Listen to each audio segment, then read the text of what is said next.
Vous ne buvez pas de coca, n'est-ce pas? Non, je n'ai pas bu un coca depuis très longtemps.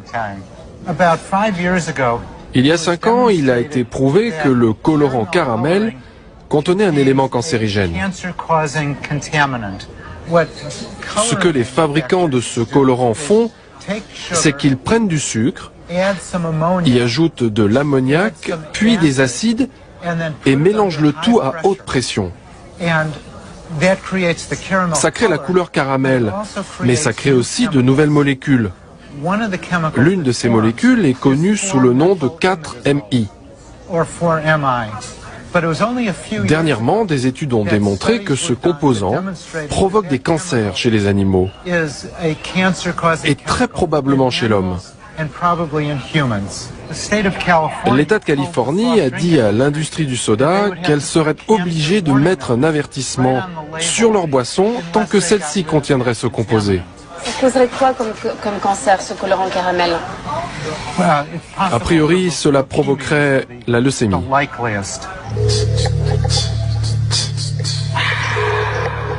Je lui ai envoyé des canettes achetées en France, histoire de comparer. Car j'ai appris que la recette varie en fonction des pays. Ok.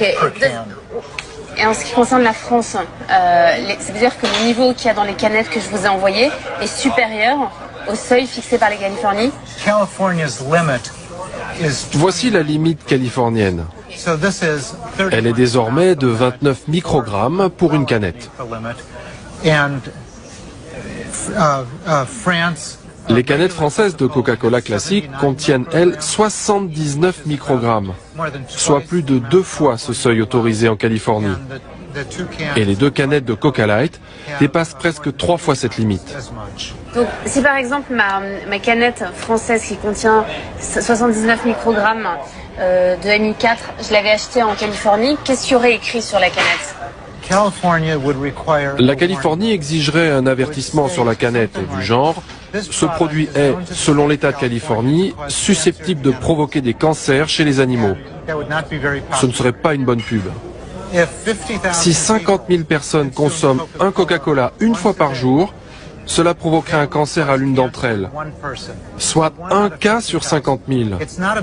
Ce n'est pas énorme, mais si vous multipliez par la population totale de la France, le chiffre augmente considérablement. À ce jour, seule la Californie s'est attaquée à ce colorant chimique. En Europe, du côté des autorités sanitaires,